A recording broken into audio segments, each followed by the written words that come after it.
Marilah berdoa.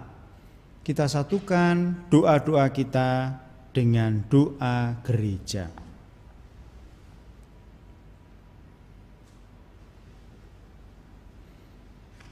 Allah Bapa yang kekal dan kuasa, kami bergembira pada pesta Santo Thomas Rasul-Mu yang mengimani putra-Mu sebagai Allah.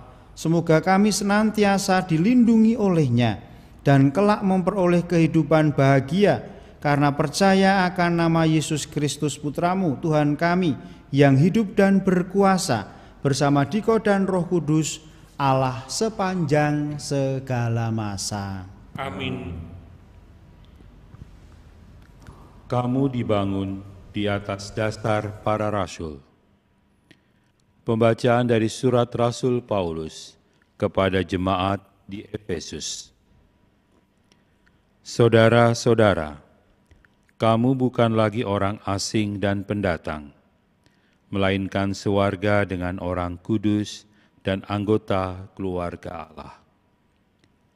Kamu dibangun di atas dasar para rasul dan para nabi, dengan Yesus Kristus sebagai batu penjuru. Di atas Dia tumbuhlah seluruh bangunan yang rapih tersusun, menjadi bait Allah yang kudus dalam Tuhan. Di atas Dia pula kamu turut dibangun menjadi tempat kediaman dalam Roh. Sabda Tuhan. Syukur kepada Allah.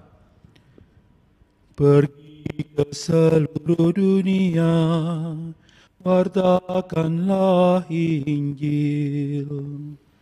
Pergi ke seluruh dunia, wartakanlah Injil. Pujilah Tuhan, hai segala bangsa, megahkanlah Dia, hai segala suku bangsa. Pergi ke seluruh dunia, wartakanlah Injil. Sebab kasih-Nya hebat atas kita, dan kesetiaan Tuhan untuk selama-lamanya. Pergi ke seluruh dunia, wartakanlah Injil. Haleluya, haleluya, haleluya, haleluya, haleluya, haleluya. Haleluya, haleluya, haleluya, haleluya, haleluya, haleluya. Yesus berkata, hai Thomas, karena telah melihat aku maka engkau percaya. Berbahagialah mereka yang tidak melihat namun percaya. Haleluya, haleluya, haleluya, haleluya, haleluya, haleluya. Tuhan sertamu dan sertamu juga. Inilah Injil Yesus Kristus menurut Yohanes. Dimuliakanlah Tuhan. Pada hari Minggu Paskah, ketika Yesus menampakkan diri kepada para murid, Thomas, seorang dari ke-12 murid yang juga disebut Didimus, tidak hadir bersama-sama mereka. Maka kata para murid yang lain kepadanya, "Kami telah melihat Tuhan." Tetapi Thomas berkata kepada mereka, "Sebelum aku melihat bekas paku pada tangannya, dan sebelum aku mencucukkan jari ke dalam bekas paku itu, dan mencucukkan tangan ke dalam lambungnya, aku sama sekali tidak akan percaya." 8 hari kemudian, murid-murid Yesus berada lagi dalam rumah itu. dan Thomas bersama-sama dengan mereka. Sementara pintu-pintu terkunci, Yesus datang. Ia berdiri di tengah-tengah mereka dan berkata, "Damai sejahtera bagi kalian." Kemudian ia berkata kepada Thomas, "Taruhlah jarimu di sini dan lihatlah tanganku. Ulurkanlah tanganmu dan cucukkanlah ke dalam lambungku. Dan jangan engkau tidak percaya lagi, melainkan percayalah." Thomas menjawab, "Ya Tuhanku dan Allahku." Kata Yesus kepadanya, "Karena melihat aku maka engkau percaya. Berbahagialah mereka yang tidak melihat namun percaya."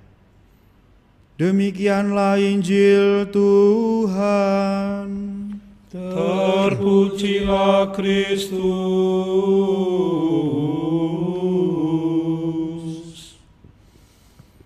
Saudara-saudari yang terkasih, waktu saya kuliah di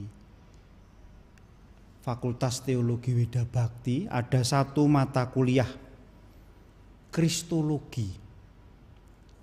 Ada sebuah istilah yang masih saya ingat betul sampai sekarang. Religious imagination.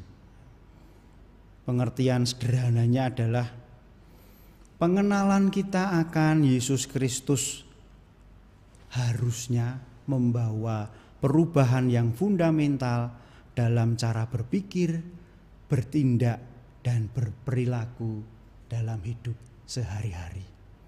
Jadi kalau semakin mengenal Yesus, maka perubahannya juga akan semakin fundamental.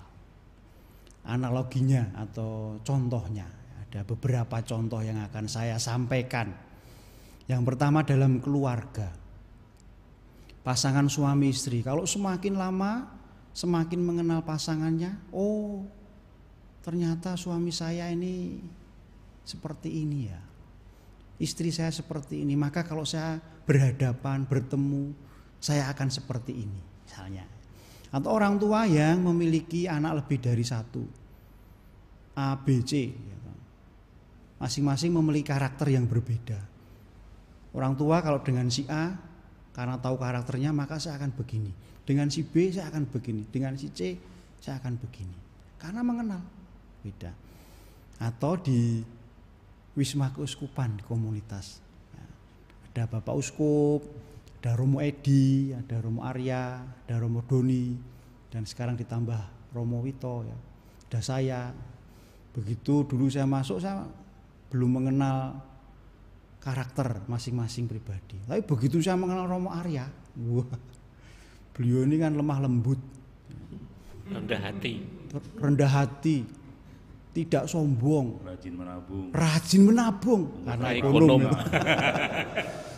Ya, ketika saya semakin mengenal beliau, saya tidak berani kasar ya dengan beliau ya, tidak berani ompa-ompaan, bahasa Jawanya itu ugal-ugalan, atau ya saya harus berubah ya kalau bertemu dengan Romo Arya yang lemah lembut ya, karena saya semakin mengenal. Kalau dengan Bapak Uskup, aduh jangan ya, kualat nanti. Intinya adalah ketika kita mengenal, semakin mengenal seseorang pribadi, seseorang itu juga akan membawa dampak pada perubahan diri sendiri. Thomas yang dalam bacaan Injil hari ini kisahnya kita dengarkan, nama lainnya adalah Didimus. Dari namanya jujur, polos, terbuka, terus terang, dan tidak malu-malu mengungkapkan ketidaktahuannya. Ini dalam ayat 25. Tidak percaya ya, secara manusiawi wajar, tetapi begitu secara personal berjumpa dan mengenal Yesus Kristus yang bangkit, langsung berubah percaya, dan sapaannya berubah menjadi penyembahan yang kita kenal sampai sekarang. Ya Tuhanku dan Allahku. Berubah menjadi sangat rendah hati. Dan tidak hanya itu, kemudian Thomas menjadi penuh semangat mewartakan Yesus Kristus yang bangkit kemana-mana, berkobar-kobar. Bahkan menurut cerita, Thomas ini menjadi martir dengan mati ditusuk oleh tombak pada tanggal 3 Juli tahun 72. Ada perubahan ketika mengenal Yesus secara personal. Konon kabarnya konsep teologi pembebasan di Amerika Latin itu juga dipengaruhi oleh pengenalan Yesus yang revolusioner. Ini soal lain. Tidak hanya Thomas, saudara-saudari yang terkasih, juga para murid, para rasul. Ketika mengenal Yesus ada perubahan. Simbolisasi yang sangat menarik adalah bahwa para murid ini setelah Yesus wafat itu diliputi ketakutan. Simbolisasinya adalah berkumpul di rumah terkunci, jadi dikunci, mengurung diri karena ketakutan. Tetapi begitu mengenal Yesus yang bangkit, lalu berkobar-kobar semangatnya untuk mewartakan Yesus Kristus yang bangkit, bahkan sampai mengorbankan nyawanya. Maka setiap kali kita memperingati pesta para rasul, warna liturginya merah, darah. Darah itu merah, jenderal. Wah, itu film ya. Maka pertanyaannya adalah bagi kita, siapa Yesus Kristus bagi kita? Apakah sungguh kita mengenal Yesus Kristus? Apakah sungguh pengenalan kita akan Yesus Kristus membawa perubahan yang fundamental dalam diri kita? Kemuliaan kepada Bapa dan Putra dan Roh Kudus. Seperti pada permulaan, sekarang, selalu, dan sepanjang segala abad.